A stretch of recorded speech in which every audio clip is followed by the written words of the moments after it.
self-efficacy of college students coming from marginalized settings. This presentation is prepared by Vrinda, Sanya, and me.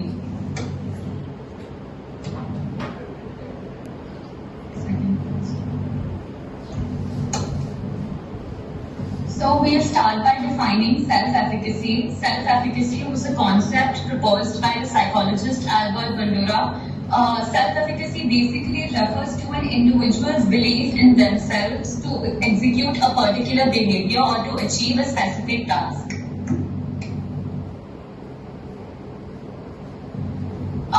The next slide is about marginalized settings. So the meaning of marginalized is related to a marginal position or a minority position within a society or a group. So basically the people who belong to these settings are unable to access basic services and opportunities which are available to the majority population. Vrinda, can you hold up that drawing?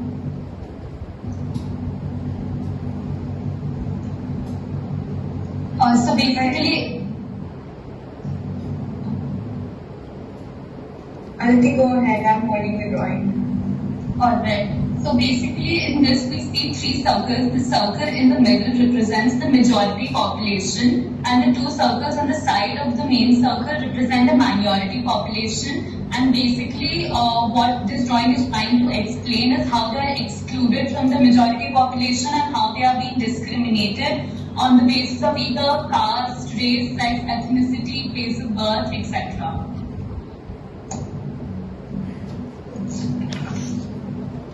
Sanya will ask.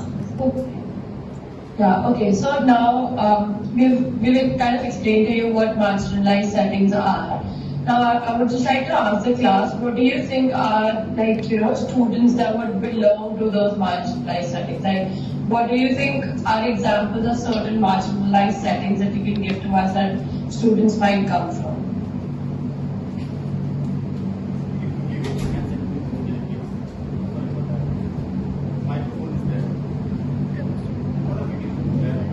Anyone, or just be like one example?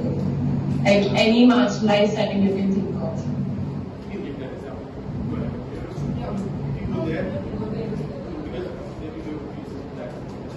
Students with learning disabilities. Yes, exactly. So, Aditi, can you put like the next slide?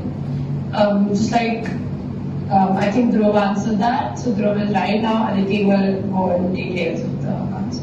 Basically, the answer to this is people who live in rural and remote areas, or who have a weak economic background or social status, and obviously people who belong in the minority population, those who are victims of some kind of trauma or mistreatment, or immigrants, refugees, and migrants are also included in this category. On to the second question. Okay, so the next question that we'd like to ask the class is, what problems do you think students from marginalized settings would face? Lack of opportunity. Okay. Social exclusion. Yeah. Stereotypes and prejudices. Yes. Okay, so now we'll show you what can be the different problems that the students face. But to make this better, we'll role play 3 situations for you. First situation is socio-economic status, in which students coming from a financially backward background may often feel different from the rest. They may feel misplaced, disregarded, or alienated. And we'll do a role play to understand this point better. Hi Sanya, so I know the exam's coming up tomorrow. Can you please provide me the material for it? Sure. You can just like turn on your AirDrop and I'll send it to you. Actually, I don't have AirDrop, so can you just WhatsApp it to me? You're in college and you're telling me you don't have an iPhone. Yeah, I mean, it would be really helpful if you could WhatsApp it to me. Whatever, I'll WhatsApp. Okay, so basically in this situation, we saw how Vrinda didn't have an iPhone and how she felt a little misplaced when Sanya called her out for not having one. Now the second one. So for the second one, that is language barrier. We'll be role playing it again. So, hi Sanya, how are you doing? I'm good. What's been up? How have you been spending your time? So, I recently watched this movie, like No Way Home, Spider-Man No Way Home. Really, I watched Divergent. Bro. I love that movie. Have you watched it, Aditi? Yeah, I have watched that movie too. How do you pronounce that? I don't know. Is it diverse? How do you pronounce it? Divergent. It's not that hard, Aditi. It's just Divergent. Okay, so now that was some example of how a small remark of not someone not being able to pronounce one word correctly, our small remarks on that might make them feel inferior to us. We don't know if that's because they belong to a minority or they don't have like a good hand in that language, or just because their mind might be on something else. But our remarks have an impact that can make another person feel like that. Okay, now the third point is discrimination. Now, all of us know it can be on basis of a lot of things. We have picked a particular situation that we'll go ahead with. Okay, so Aditi and Rinna, this is something I've been keeping in for very long and I wanted to come out and say it. This is becoming out as bisexual, so I just wanted to let you guys know. Oh, so you're saying you like me?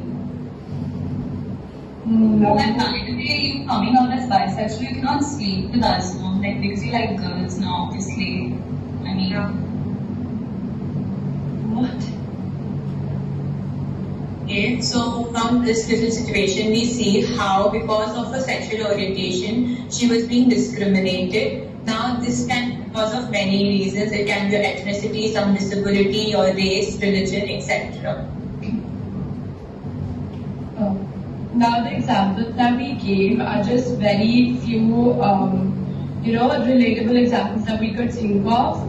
But there are a lot of other problems that they face, and now, Aditi, can you go ahead? and now we're going to look into the actual strategies for improving self-efficacy in college students coming from these marginalized networks.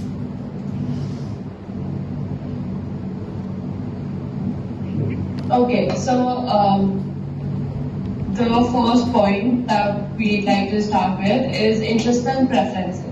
So, for example, as someone that might not know English that good, if they like music or if they like watching movies, you can just, tie that up with their interest. Like if you want someone to learn proper English, if you want someone to become better at English or anything for that matter, you can tie it up to English songs. As a friend, if my friend has problem in certain words or is not as efficient and smooth in one language, I would recommend them to listen to songs or movies in that language so they can get like first-hand examples of how it's supposed to be done.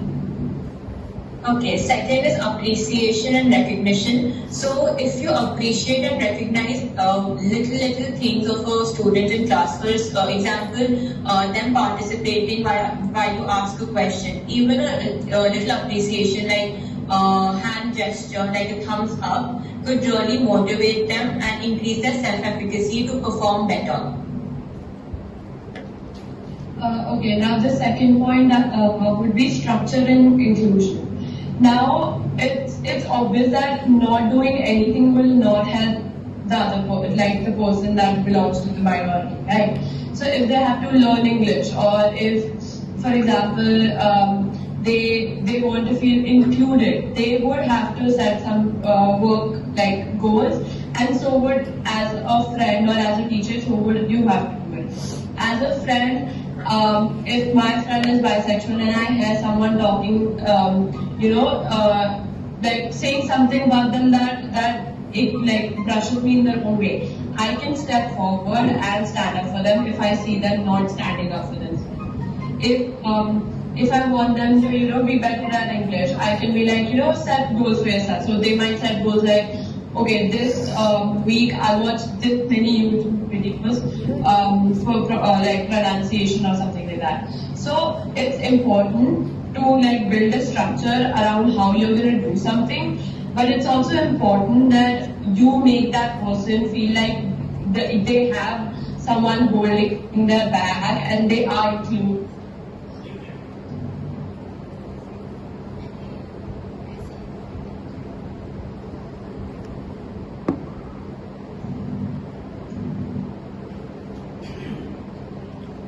Sana, I think we lost you.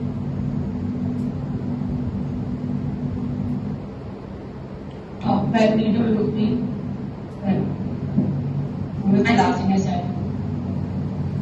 You were talking about inclusion. Okay, so inclusion would be like trying to stop yourself from making certain remarks that can hurt someone, even if they're sarcastic remarks. Like I made that remark to Brinda that you're in college and you don't have an iPhone. It's a very petty and a very stupid remark, and for me, I would just say it and move on from it. For Brinda, if she's coming from like economically not a stable house, she would feel like she doesn't belong to the place she's at, and that would affect other things in her life.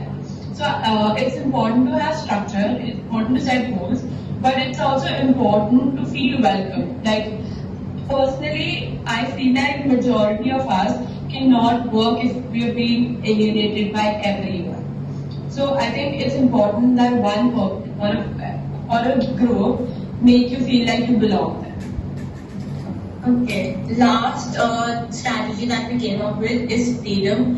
Okay, so when you allow students to choose, if you give them choices, it increases their self-efficacy. For example, you've been given an assignment. If you make the due date for it flexible, the deadline, it motivates the student because you've given them a choice. You're showing that you're giving them the responsibility to choose whether you want to submit it on a particular, like today or maybe tomorrow. So this increases their self-efficacy. Yes, Sina. Okay. Questions and comments. First, let me take some questions and comments from the class, then we will go to the online participants.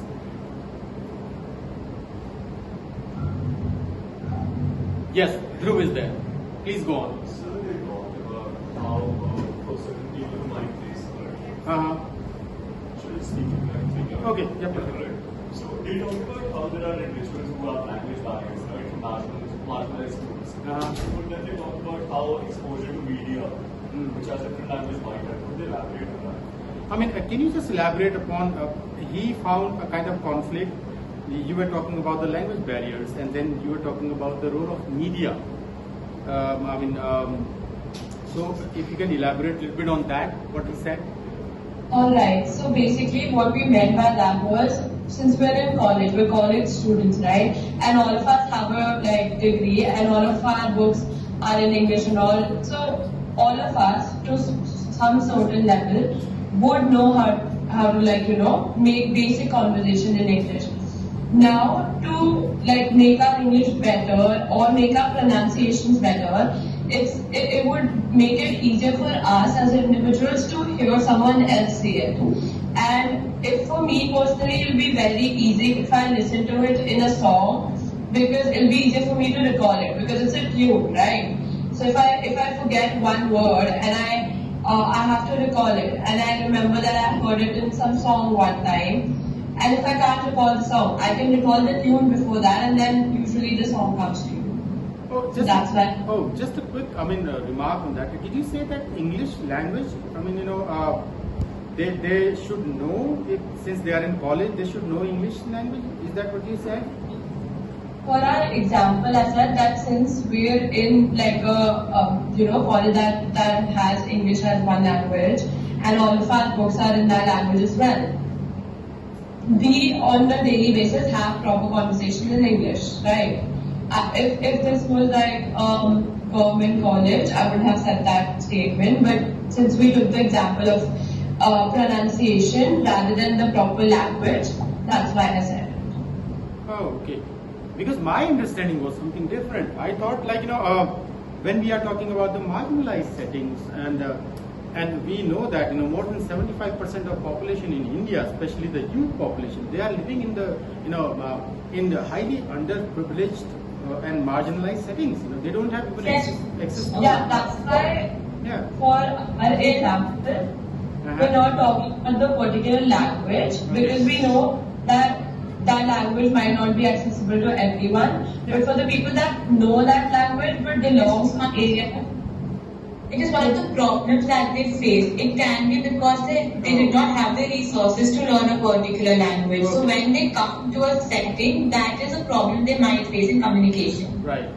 That's what I'm thinking. I thought, okay. Any other questions, please? Online participants, do you have any questions? Because why I chose this as a topic for you all, because we are going to talk about some similar things, in one of our chapters, in one of our class here, maybe week 13 or 14, when we talk about the cultures, right? Culture and cultural biases and other things.